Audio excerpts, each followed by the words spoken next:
আজ 30শে অগস্ট 2025 আমি অনুপ বিশ্বাস আর আপনারা দেখছেন এটাই রিয়ালিটির middle east morning news show. এই শোতে আজ আমরা আপনাদের দেখাবো ইয়েমেনের রাজধানী সানায় ইসরায়েলের এয়ার স্ট্রাইক, হুতি সরকারের প্রধানমন্ত্রী আহমেদ আল রাভাভির মৃত্যুর খবর, ইসরায়েলের বিরুদ্ধে ইয়েমেন নিতে পারে বড় প্রতিশোধ, সানার পরিস্থিতি এখন চরম উত্তেজনাপূর্ণ। এদিকে গাজায় শিশুরা আর নারীরা ক্ষুধায় কষ্ট পাচ্ছে, অন্যদিকে নেতানিয়াহু দিচ্ছে ফাঁকা বুলি, বলছে গাজায় সাহায্য বাড়ানো হবে, কিন্তু বাস্তবে ইসরায়েলের খতরনাক পরিকল্পনা অনুযায়ী গোটা গাজা দখলের হুমকি দিয়েছে বেজেলেল স্মট্রিচ। এদিকে ইরানকে ঘিরে ইউরোপের দৃষ্টিভঙ্গিও এখন সন্দেহভাজন, তেহরান থেকেও এসেছে কড়া জবাব। চলুন তাহলে শুরু করি আজকের এই বিশেষ গুরুত্বপূর্ণ শো। দর্শক, ইয়েমেনের রাজধানী সানায় ইসরায়েলের হামলা হয়েছে, আর তাতে আনসারুল্লাহ সরকারের প্রধানমন্ত্রী নিহত হয়েছেন। এই খবরই এখন সামনে আসছে। গতকাল 29শে অগস্ট ইরানের সংবাদ সংস্থা মেহের নিউজ এজেন্সি একটি চমকে দেওয়া দাবি করেছে। তারা জানিয়েছে ইয়েমেনের রাজধানী সানায় ইসরায়েলের এয়ার স্ট্রাইকে আনসারুল্লাহ অর্থাৎ হুতি মুভমেন্টের সরকার প্রধান আহমেদ আল রাহাভি নিহত হয়েছেন। দর্শক, রিপোর্ট অনুযায়ী ইসরায়েলের যুদ্ধবিমান হাদ্দা এলাকায় একটি বাড়িতে বোমা ফেলে। সেই হামলায় রাহাভি ও তার কাছের আরও 4 জন প্রাণ হারান। এছাড়াও আরও অনেক মানুষ আহত হয়েছেন। আল রাহাভিকে গত 10ই আগস্ট আনসারুল্লাহর নিয়ন্ত্রণাধীন এলাকায় গঠিত নূতন সরকারের প্রধানমন্ত্রী হিসাবে নিয়োগ দেওয়া হয়েছিল। অন্যদিকে আনসারুল্লাহ আন্দোলনের এক নেতা গত রাতে বিবৃতি দিয়ে ইসরায়েলের সেই সব দাবি ও কথাবার্তাকে উড়িয়ে দিয়েছেন, যেখানে বলা হয়েছিল যে গতকালকের বড় হামলায় ইয়েমেনের সেনা কমান্ডার, প্রতিরক্ষা মন্ত্রী এবং চিফ অফ স্টাফকে লক্ষ্য করে হামলা চালানো হয়েছে বা তাদের হত্যা করা হয়েছে। তবে এখন তাদের এই প্রধানমন্ত্রী নিহত হওয়ার খবরটা আধা কনফার্ম হয়ে গিয়েছে, এমনকি ইরানও এই খবর প্রকাশ করেছে। এদিকে ইসরায়েলি সেনাবাহিনী দাবি করেছে তারা সানার একটি এলাকায় একটি সামরিক ঘাঁটিতে হামলা চালিয়েছে। তবে এই হামলায় কেউ নিহত হয়েছে কিনা সে বিষয়ে আইডিএফ এখনও কোনো নিশ্চয়তা দেয়নি। দর্শক, সানার যেসব খবর এখনও পর্যন্ত সামনে এসেছে তাতে কেউ নিশ্চিতভাবে বলতেও পারছে না, আবার পুরোপুরি অস্বীকারও করতে পারছে না। তবে জানা যাচ্ছে ওই এলাকায় পরিস্থিতি এখন চরম উত্তেজনাপূর্ণ। অনেকে এমনটাই ভাবছেন যে এবার হুতিরা হয়তো বড়সড় একটা প্রতিশোধ নিতে পারে, আর বড় প্রতিশোধ মানেই এর পিছনে হয়তো কোনো বড় ক্ষতি আছে যার জবাব তারা দিতে চায়। এখন এই ঘটনাক্রমের মধ্যেই চলুন দেখে নিই আরেকটি খবর। দর্শক, সানায় ইসরায়েলের নির্ভুল হামলায় হুতি সরকারের প্রধানমন্ত্রীর মৃত্যুর খবর এটা আপনাদের জানালাম। তাই এখন দেখি ইসরায়েলি মিডিয়া এই নিয়ে কি বলছে, তাদের দৃষ্টিভঙ্গি থেকে বিষয়টা একটু বুঝে নেওয়া যাক কিভাবে এই পুরো মিশনটি বাস্তবায়ন করা হয়েছে। দর্শক, ইসরায়েলি মিডিয়ার রিপোর্ট অনুযায়ী আহমেদ আল রাহাভি সানায় ইসরায়েলের এয়ার স্ট্রাইকে নিহত হয়েছে। তবে হুতি সরকার এখনও আনুষ্ঠানিকভাবে এই খবর নিশ্চিত করেনি। আর এই হামলা কোনো সাধারণ আক্রমণ ছিল না। ইসরায়েলের সামরিক সূত্রগুলো তাদের মিডিয়াকে জানিয়েছে এই হামলা ছিল এক বড় ধরনের প্রতারণামূলক এবং চতুর অভিযানের অংশ। হুতি কমান্ডারদের বিশ্বাস করানো হয়েছিল যে ইসরায়েলের কাছে তাদের ঘাঁটি সম্পর্কে কোনো তথ্য নেই, কিন্তু আসল ঘটনা ছিল ইসরায়েলি গোয়েন্দারা সানায় জড়ো হওয়া হুতি সরকারের শীর্ষ কর্মকর্তাদের অবস্থান ঠিকঠাক চিনে ফেলেছিল। আর ঠিক সেই সময়েই হুতি নেতা আব্দুল মালিক আল হুতির টেলিভিশনে একটি ভাষণ চলছিল, সবাই সেই বক্তব্য শুনছিল। ঠিক তখনই হামলা চালানো হয়। ইসরায়েলের প্রতিরক্ষা মন্ত্রী ইসরায়েল কার্টস এই হামলার নাম দিয়েছেন plague of the first born, অর্থাৎ প্রথম সন্তানদের জন্য প্রাণঘাতী মহামারী। সঙ্গে হুঁশিয়ারিও দিয়েছেন যারা ইসরায়েলের বিরুদ্ধে হাত তুলবে তাদের হাত কেটে ফেলা হবে। হুতি সরকারের পক্ষ থেকে এখনও কোনো আনুষ্ঠানিক বিবৃতি আসেনি, তবে সানার প্রশাসন এখন স্পষ্টভাবে চাপে রয়েছে। শহরের ভেতর এবং বিশেষ করে হুতি নিয়ন্ত্রিত ইয়েমেনে চরম অস্থিরতা তৈরি হয়েছে। নিরাপত্তা জোরদার করা হয়েছে, নজরদারিও বাড়ানো হয়েছে।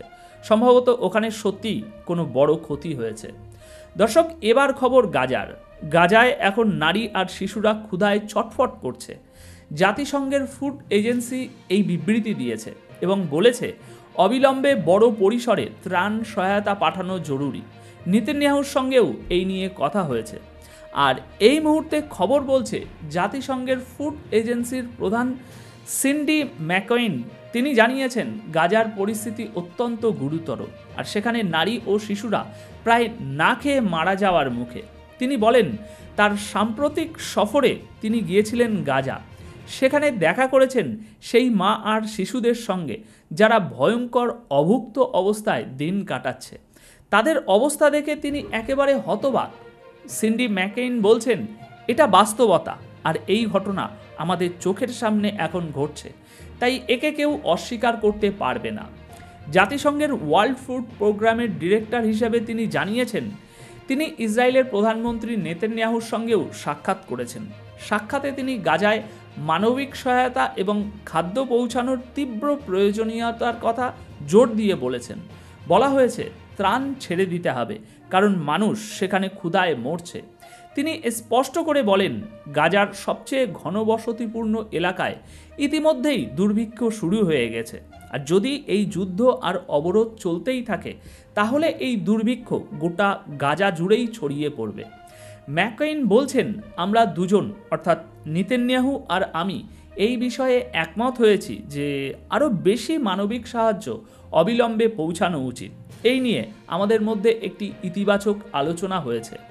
এদিকে ইসরায়েল আবার সেই পুরনো প্রতিশ্রুতিগুলোই দিচ্ছে যেগুলো বিশ্বাসযোগ্য না হলেও শুনে হাসি পায়। দর্শক, দ্য টাইমস অফ ইসরায়েল লিখছে ইসরায়েলের প্রধানমন্ত্রী বেঞ্জামিন নেতানিয়াহু জাতিসংঘের ফুড এজেন্সির প্রধান সিন্ডি ম্যাকইনকে বলেছেন ইসরায়েল এবার দ্বিগুণ চেষ্টা করবে, মানে গাজায় খাদ্য পানীয় আর সাহায্য পৌঁছানোর চেষ্টা আরও জোরালো হবে। ম্যাকইন বলেছেন নেতানিয়াহু নাকি খুব উদ্বিগ্ন দেখাচ্ছিলেন যে মানুষ খেতে পারছে না। তিনি নাকি জানতেনই না যে মানুষ খাবার পাচ্ছে না, তাই নেতানিয়াহু উদ্বিগ্ন। ইসরায়েলি মিডিয়া পর্যন্ত লিখছে নেতানিয়াহু উদ্বিগ্ন। এখন দর্শক, এটা কি আর আমাকে আলাদা করে বলে দিতে হবে যে ইসরায়েলি মিডিয়া এখন এই যা লিখছে এটা একেবারে বাজে কথা? কারণ যে মানুষটা গাজার এত মানুষের দুঃখ দুর্দশার মূল কারণ সে আবার গাজার মানুষের জন্য চিন্তিত। এই পরিস্থিতির মাঝেই জাতিসংঘের মহাসচিব গাজার অবস্থাকে বলেছেন একটা শেষ না হওয়া দুঃস্বপ্নের তালিকা, অর্থাৎ একটা এমন ভয়ের আর ধ্বংসের ধারাবাহিকতা যার কোনো শেষ নেই। তিনি হুঁশিয়ারি দিয়ে বলেন যদি আইডিএফ গাজা সিটিতে নতুন কোনো অভিযান চালায় তাহলে পরিস্থিতি আরও ভয়াবহ হয়ে উঠতে পারে। মানে একদম পরিষ্কার, নেতানিয়াহু যতবারই সাহায্য বাড়ানোর কথা বলেন ঠিক সেই সময়ই বোমা বর্ষণ আর সামরিক অভিযানের প্রস্তুতিও চলতে থাকে। এটাই হলো দ্বিমুখী নীতি, এটাই হলো ওদের দ্বিচারিতা। এদিকে গাজার বিরুদ্ধে আবার এসেছে এক নতুন বিষাক্ত ঘোষণা, এসেছে একটি বিবৃতি আর একটি পরিকল্পনা। ইসরায়েলের কট্টরপন্থী মন্ত্রী বেজেলেল স্মটিশ আবারও গাজার বিরুদ্ধে তার বিষাক্ত এজেন্ডা সামনে এনেছে। সে ইসরায়েলি সরকারের কাছে দাবি করেছে যদি হামাস অস্ত্র না ফেলে তাহলে গাজার কিছু অংশ দখল করা শুরু করে দিতে হবে। এই স্মটিশ এক প্রেস কনফারেন্সে দাবি করেছে সে এই বছরের শেষের মধ্যেই গাজা পুরোপুরি জয় করে নিতে পারবে। কিন্তু এখানে প্রশ্ন উঠছে তাহলে গত 2 বছর ধরে ছিলে কোথায় ভাই? দর্শক, স্মটিশের কথায় প্রথমে ফিলিস্তিনি জনগণকে জোর করে গাজার দক্ষিণ দিকে অর্থাৎ রাফার দিকে ঠেলে দেওয়া হবে, এরপর উত্তরে আর কেন্দ্রীয় গাজায় ঘেরাও তৈরি করা হবে, আর শেষে পুরো এলাকাকে ইসরায়েলের সঙ্গে জুড়ে দেওয়া হবে। মানে গাজা হয়ে যাবে ইসরায়েলেরই একটা অংশ। আর তার আরও বক্তব্য আছে যদি হামাস আত্মসমর্পণ না করে তাহলে ইসরায়েল প্রতি সপ্তাহে গাজার একটা একটা করে অংশ দখল নেবে আর 4 সপ্তাহের মধ্যেই গাজার বেশিরভাগ অংশের উপর পুরোপুরি নিয়ন্ত্রণ নিয়ে ফেলবে। আর এই বক্তব্য এসেছে এমন এক সময়ে যখন ইসরায়েলি বাহিনী গাজা সিটির উপর ব্যাপক হামলা চালাচ্ছে, হাজার হাজার বাড়িঘর ধ্বংস করে দেওয়া হয়েছে।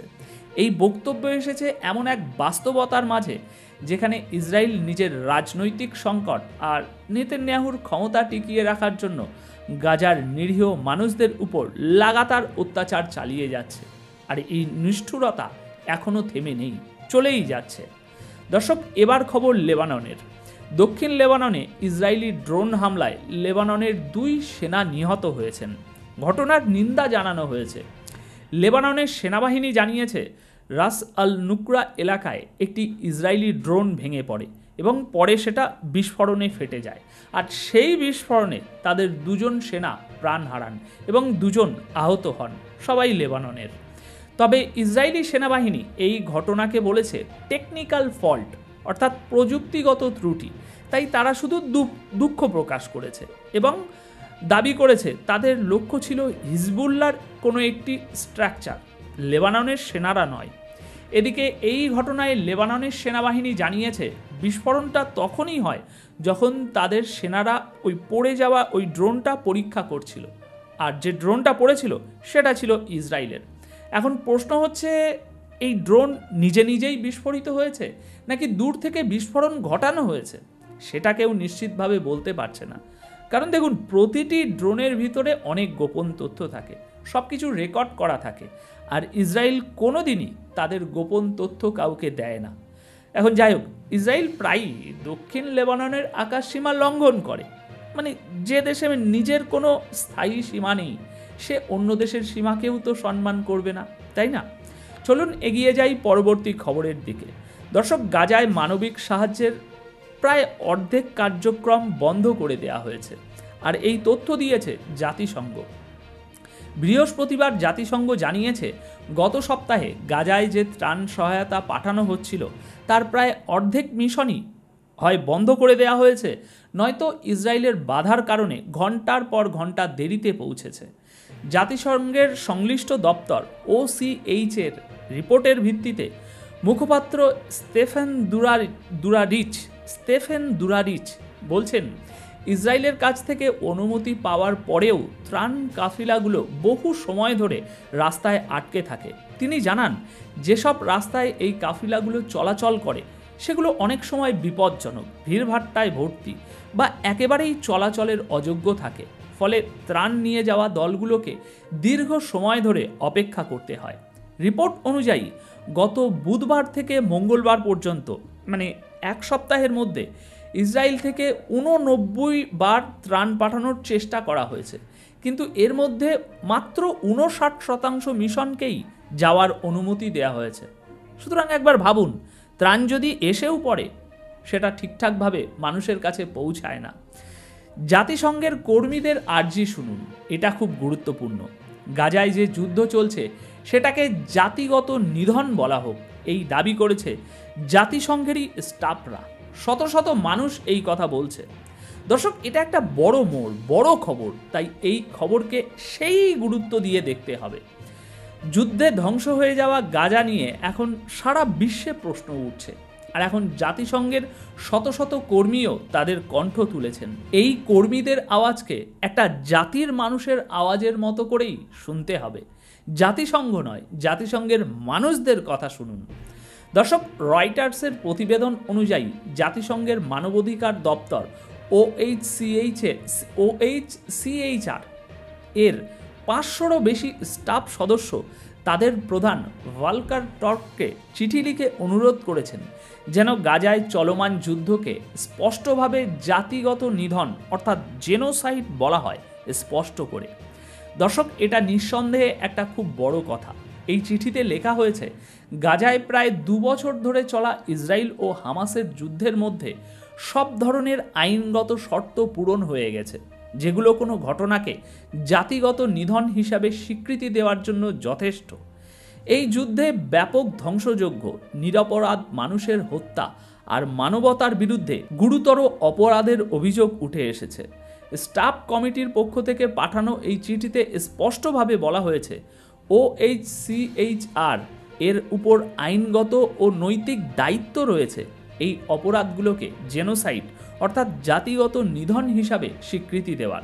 আর যদি সেটা না করা হয় তাহলে শুধু জাতিসংঘ নয়, পুরো মানবাধিকার ব্যবস্থা তার বিশ্বাসযোগ্যতা হারাবে। দর্শক, এবার কথা বলবো ইরান নিয়ে। ইরান ফ্রান্স, জার্মানি আর ব্রিটেনের সিদ্ধান্তের নিন্দা জানিয়েছে, বলেছে আমরা আমাদের অধিকারের জন্য জবাব দেবই। ইরানের পররাষ্ট্রমন্ত্রী আব্বাস আরাগাচি বলেছেন, ফ্রান্স, জার্মানি আর ব্রিটেন যে সিদ্ধান্ত নিয়েছে, অর্থাৎ তারা জাতিসংঘের নিরাপত্তা পরিষদের স্ন্যাপব্যাক মেকানিজম কার্যকর করতে চায়, যার মানে হলো ইরানের উপর জাতিসংঘের সেই পুরনো নিষেধাজ্ঞাগুলো, স্যাংশনগুলো আবার চাপানো হবে। তবে এই সিদ্ধান্ত সম্পূর্ণ ভুল, অবৈধ এবং কোনো আইনগত ভিত্তি নেই, এমনটাই ইরানের বক্তব্য। আব্বাস আরাগাচি জোর দিয়ে বলেন, ইরান নিজের জাতীয় অধিকার ও স্বার্থ রক্ষার জন্য উপযুক্তভাবে জবাব দেবে। ইরান বলছে, পারমাণবিক ইস্যুতে তারা কূটনৈতিক স্বচ্ছতা আর সততার সঙ্গে কাজ করছে, তাই এই স্ন্যাপব্যাক প্রসেস চালু করা এটা একেবারেই অপ্রয়োজনীয় এবং অযৌক্তিক। আরাগাচি স্পষ্ট করে বলেছেন, ইরান সবসময় দায়িত্বশীল ও সৎভাবে কূটনৈতিক রীতি মেনে চলছে। আমরা আমাদের আইনগত অধিকারের পক্ষে আন্তর্জাতিক আইন এবং নন প্রলিফারেশন ট্রিটি অর্থাৎ এনপিটির আওতায় দাঁড়িয়ে আছি। আর বলা ভালো, আমরা আমাদের অবস্থানেই অটল রয়েছি। কোনো চাপের মুখে পড়ে আমরা 1 ইঞ্চিও পিছু হটব না। তো দর্শক, এই ছিল মধ্যপ্রাচ্যের কিছু বড় খবর, যা আমি আপনাদের সামনে খুব সহজ সরলভাবে তুলে ধরার চেষ্টা করেছি। আশা করি আপনাদের ভালো লেগেছে। এখন এই প্রতিবেদনের বিষয়ে আপনাদের যদি কোনো মন্তব্য থাকে, অবশ্যই আপনার মূল্যবান মতামত কমেন্ট বক্সে জানিয়ে যাবেন। ধন্যবাদ আপনাদের সকলকে।